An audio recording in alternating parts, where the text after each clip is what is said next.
Sohan institute के online platform में आप सबका स्वागत है।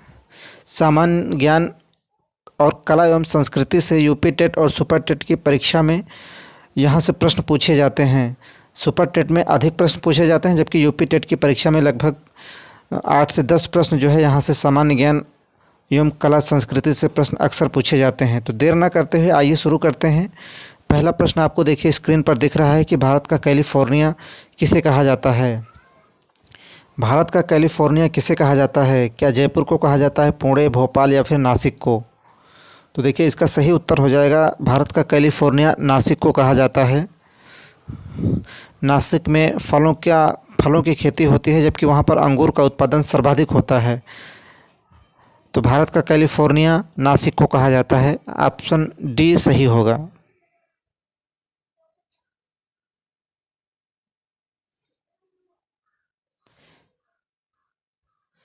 अगला प्रश्न पूछ रहा है कि भारत का इथोपिया किसे कहा जाता है। अगला प्रश्न पूछ रहा है कि भारत का इथोपिया किसे कहा जाता है? मध्य प्रदेश, उत्तर प्रदेश, कर्नाटक या फिर महाराष्ट्र को? तो देखिए भारत का इथोपिया मध्य प्रदेश को कहा जाता है।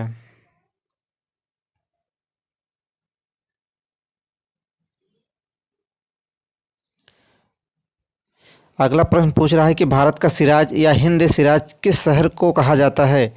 पिछली बार 69,000 शिक्षक भर्ती में यह प्रश्न आया था कि भारत का सिराज किस शहर को कहा जाता है। हालांकि बहुत सारे लोगों को यह प्रश्न का उत्तर जो है पता होगा, लेकिन अगली बार पूछ सकता है कि जौनपुर का संस्थापक कौन था या जौनपुर को किसने बसाया था। हालांकि आगे मैंने उन प्रश्नों को जो है शामिल किया है यहाँ पर। तो भारत का सिराज या हिंद सिराज किस शहर को कहा जाता है? तो आपका जो उत्तर होगा जौनपुर।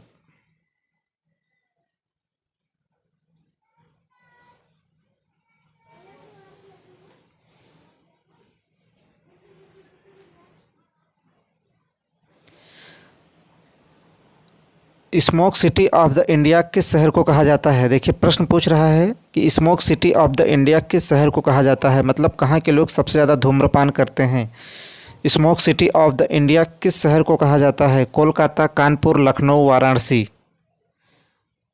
तो इसका जो सही उत्तर हो जाएगा smoke city of the India के नाम से कोलकाता शहर को जाना जाता है।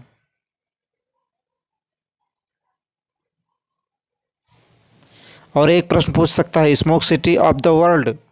देखिए भारत में तो कोलकाता को, लेकिन वर्ल्ड में शिकागो को कहा जाता है।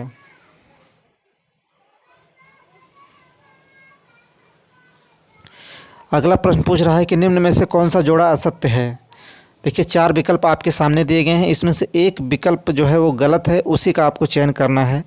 क्या अभी हमने चर्चा की जौनपुर की, क्या जौनपुर को फिरोज शाह तुगलक ने बसाया था? आगरा को क्या सिकंदर लोदी ने बसाया था? मुंबई शहर की स्थापना क्या गेराल्ड अंगियार ने की? या फिर कोलकाता की स्थापना क्या फ्रांसिस डे ने की? देखिए जौनपुर को फिरोज शाह तुगलक ने बसाया था, यह बिल्कुल सही विकल्प है। और आगरा को सिकंदर लोदी ने ही बसाया था, यह भी आपका बिल्कुल सही विकल्प है। मुंबई के भी संस्थापक जो है गेराल्ड अंगियार हैं। और कोलकाता शहर को फ्रांसिस डे ने नहीं, बल्कि फ्रांसिस डे ने मद्रास शहर को बसाया था। तो आपसे ये पूछ रहा था कि निम्न में से कौन सा जोड़ा असत्य है, तो ऑप्शन नंबर डी कोलकाता शहर की स्थापना फ्रांसिस डे ने नहीं की, इसलिए आपका ऑप्शन नंबर डी सही हो जाएगा। बाकी ऊपर के तीनों ही विकल्प गलत हो जाएंगे।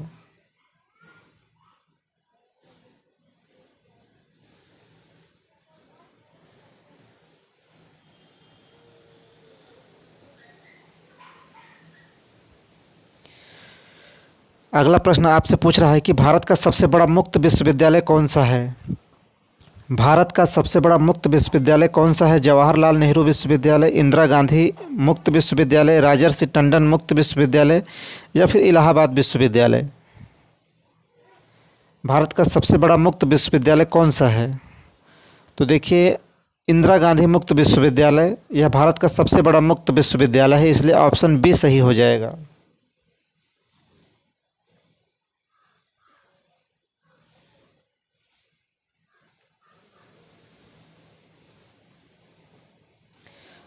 नेक्स्ट प्रश्न आपसे पूछ रहा है कि वल्लभी विश्वविद्यालय किस राज्य में स्थित है। अगला प्रश्न पूछ रहा है कि वल्लभी विश्वविद्यालय किस राज्य में स्थित है? महाराष्ट्र में, मध्य प्रदेश में, गुजरात में या फिर कर्नाटक में? तो देखिए, वल्लभी विश्वविद्यालय किस राज्य में स्थित है? तो गुजरात। देखिए, विश्वविद्यालय से भी एक प्रश्न आपसे पूछ सकता है कि कौन सा विद्यालय किस राज्य में स्थित है, या किस विद्यालय की संस्थापना, जैसे नालंदा विश्वविद्यालय का संस्थापक कौन है, इस तरह से प्रश्न जो है पूछ सकता है।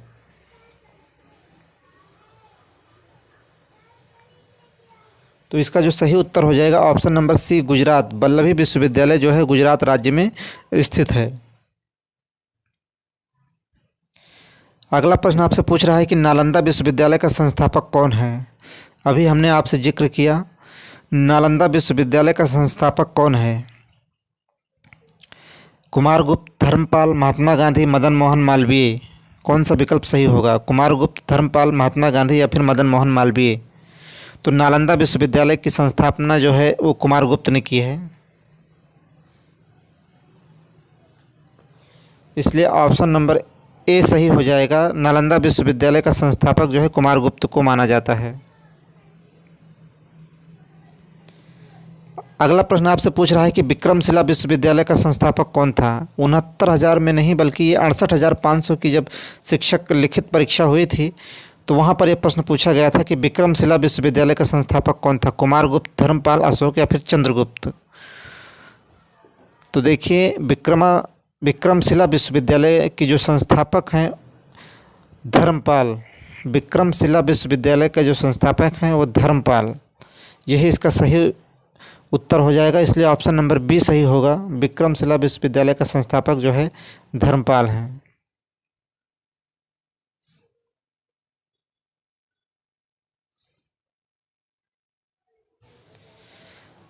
अगला प्रश्न आपसे पूछ रहा है कि प्राचीन काल का स्वर्ण युग किस शासक के काल को कहा जाता है? प्राचीन काल का स्वर्ण युग किस शासक के काल को कहा जाता है? चंद्रगुप्त मौर्य, चंद्रगुप्त प्रथम, चंद्रगुप्त द्वितीय या फिर अशोक के काल को? देखिए, प्राचीन काल का जो स्वर्ण युग है वो चंद्रगुप्त द्वितीय के काल को कहा जाता है।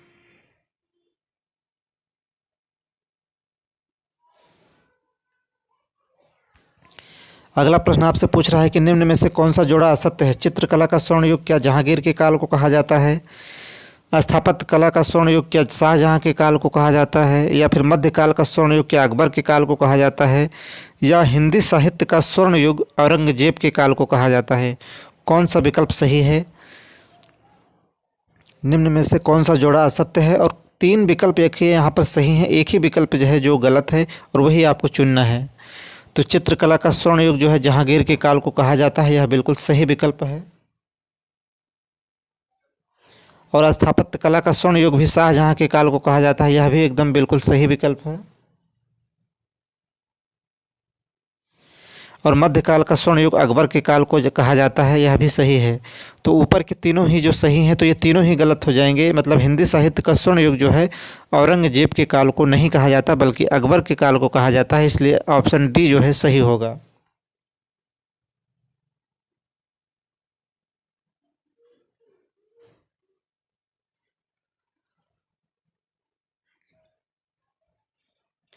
नेक्स्ट प्रश्न आपसे पूछ रहा है कि निम्न में से कौन सा असत्य विकल्प है? निम्न में से कौन सा असत्य विकल्प है? क्या विट्ठल स्वामी मंदिर हम्पी में है? मीनाक्षी मंदिर मदुरई में है? देखिए, मंदिर से एक या दो प्रश्न जो है सुपर टेट की परीक्षा में निश्चित ही पूछे जाएंगे, निश्चित ही पूछे जाएंगे। और पिछली बार पूछा भी गया था 69,000 शिक्षक भर्ती में कि भारत माता का मंदिर कहाँ स्थित है। तो अगली बार पूछ सकता है कि विट्ठल स्वामी मंदिर कहाँ स्थित है, या मीनाक्षी मंदिर कहाँ स्थित है, या होयसलेश्वर मंदिर कहाँ स्थित है, या फिर खजुराहो मंदिर कहाँ स्थित है। कोई भी प्रश्न इसमें से पूछ सकता है। तो देखिए, विट्ठल स्वामी मंदिर हम्पी में है, यह सही है। मीनाक्षी मंदिर भी मदुरई में है, त्योहारों का नगर भी मदुरई को कहा जाता है। होयसलेश्वर मंदिर हेलबिड में है, यह भी सही है। तो इसमें असत्य विकल्प जो है खजुराहो मंदिर, ये झांसी में ना होकर बल्कि ये मध्य प्रदेश में स्थित है, इसलिए ऑप्शन डी सही हो जाएगा। खजुराहो मंदिर झांसी में न होकर यह मध्य प्रदेश में स्थित है।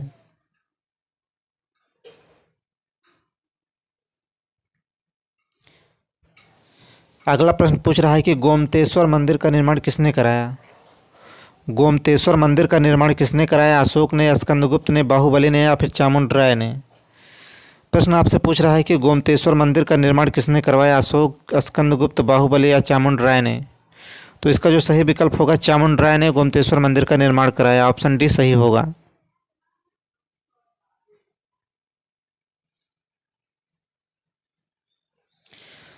तो गोमतेश्वर मंदिर का निर्माण जो है चामुंडराय ने कराया। अगला प्रश्न आपसे पूछ रहा है कि कामाख्या मंदिर भारत के किस राज्य में स्थित है?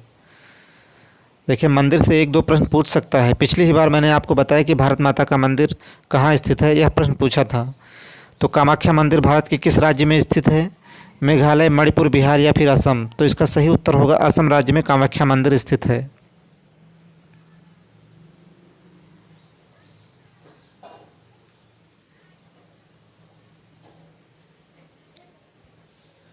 अगला प्रश्न पूछ रहा है कोणार्क, जिसमें वास्तुकला के अद्भुत नमूनों वाला प्रसिद्ध सूर्य देवता का मंदिर है, किस राज्य में स्थित है? कोणार्क, जिसमें वास्तुकला के अद्भुत नमूनों वाला प्रसिद्ध सूर्य देवता का मंदिर है, वह किस राज्य में स्थित है, यह प्रश्न पूछ रहा है।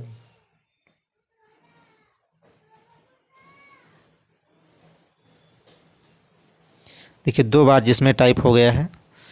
कोणार्क, जिसमें वास्तुकला के अद्भुत नमूनों वाला प्रसिद्ध सूर्य देवता का मंदिर है, वह किस राज्य में स्थित है? उड़ीसा, गुजरात, कर्नाटक या फिर महाराष्ट्र?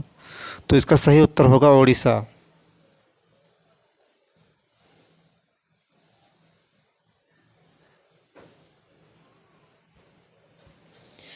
अगला प्रश्न पूछ रहा है कि चार मीनार का निर्माण किसने कराया था? चार मीनार का निर्माण किसने कराया था? सिकंदर लोदी, कुली कुतुब शाह, हुमायूं या फिर अकबर ने? तो देखिए, एकदम आसान सा सवाल है ये। चार मीनार का निर्माण जो है कुली कुतुब शाह ने इसका निर्माण कराया था।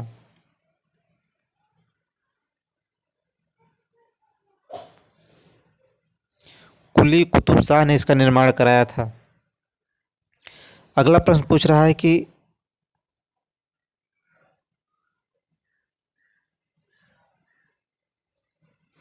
देखिए, अगला प्रश्न पूछ रहा है कुतुब मीनार का निर्माण किसने करवाया? इससे पहले पूछा चार मीनार का निर्माण किसने कराया, और इस बार पूछ लिया है कुतुब मीनार का निर्माण किसने कराया था।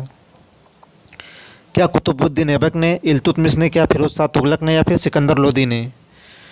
तो देखिए, कुतुब मीनार की जो नींव रखी वो कुतुबुद्दीन ऐबक ने रखी। इसको पूरा इल्तुतमिश ने किया, इसलिए कुतुब मीनार का जो निर्माण है वो इल्तुतमिश ने कराया। तो ऑप्शन बी सही हो जाएगा, इल्तुतमिश। कुतुब मीनार का निर्माण किसने कराया? इल्तुतमिश ने। जबकि इसकी चौथी और पांचवी जो मंजिल है उसका निर्माण जो है फिरोज शाह तुगलक ने कराया। लेकिन जो है कुतुब मीनार का निर्माण अगर किसी ने कराया तो वो इल्तुतमिश ने। नींव किसने रखी? कुतुबुद्दीन ऐबक ने। पूरा किसने किया? इल्तुतमिश ने। जबकि चौथी और पांचवी मंजिल का निर्माण किसने कराया? तो फिरोज शाह तुगलक ने। अगला प्रश्न पूछ रहा है दक्षिण भारत का पर्वतीय सैरगाह उडकमंगलम या ऊटी किस राज्य में स्थित है? देखिए, यह एक पर्यटन स्थल है। दक्षिण भारत का पर्वतीय सैरगाह उडकमंगलम या ऊटी किस राज्य में स्थित है? कर्नाटक, तमिलनाडु, केरल या फिर आंध्र प्रदेश? तो देखिए, इसका सही उत्तर होगा तमिलनाडु में ऊटी स्थित है। मतलब जो उडकमंगलम जिसे ऊटी कहा जाता है, यह तमिलनाडु में स्थित है। और हम आपको बताते हैं कि यह तमिलनाडु में स्थित है और यह नीलगिरी पहाड़ी पर जो है ऊटी स्थित है। नीलगिरी पहाड़ी पर स्थित है और यहाँ पर एक जनजाति भी पाई जाती है, टोडा जनजाति, जिसमें बहुपतित्व की परंपरा पाई जाती है। बहुपतित्व का मतलब यहाँ पर की जो औरतें या स्त्रियाँ रहती हैं वो बहुपतियों के साथ विवाह कर सकती हैं। मतलब उनके कई पति वो रख सकती हैं, 4 से 5 पति भी वो रख सकती हैं। आपने बहुपत्नी विवाह सुना होगा, लेकिन यहाँ बहुपतित्व की परंपरा यहाँ पर पाई जाती है। तो आप इसे ध्यान रखेंगे कि नीलगिरी की पहाड़ी पर कोई जनजाति पाई जाती है तो वो टोडा जनजाति पाई जाती है। और नीलगिरी की पहाड़ी पर ही जो है आपका ऊटी जो है स्थित है। अगला प्रश्न पूछ रहा है प्रसिद्ध छोटा इमामबाड़ा किसने बनवाया था? प्रसिद्ध छोटा इमामबाड़ा किसने बनवाया था? देखिए, छोटा इमामबाड़ा पूछे या बड़ा इमामबाड़ा पूछे, दोनों को ही एक ही शासक ने बनवाया है। तो क्या आसफदौला ने बनवाया है, कुली कुतुब शाह ने बनवाया है, आदिल शाह ने बनवाया है या फिर शाहजहाँ ने बनवाया है? तो देखिए, प्रसिद्ध छोटा जो इमामबाड़ा है वो आसफदौला ने बनवाया है। और यदि आपसे बड़ा पूछता तो भी आसफदौला ही होता।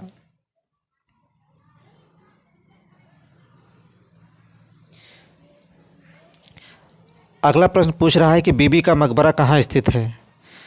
बीबी का मकबरा कहाँ स्थित है? फतेहपुर सीकरी, औरंगाबाद, हैदराबाद, जौनपुर। तो बीबी का मकबरा औरंगाबाद में स्थित है। इसे औरंगजेब ने बनवाया अपनी पत्नी की याद में, और इसे जो है ताजमहल की फुहड़ या नकल कहा जाता है। ताजमहल के जैसा ही है ये बीबी का मकबरा। तो इसका जो सही विकल्प होगा वो बी, औरंगाबाद में स्थित है।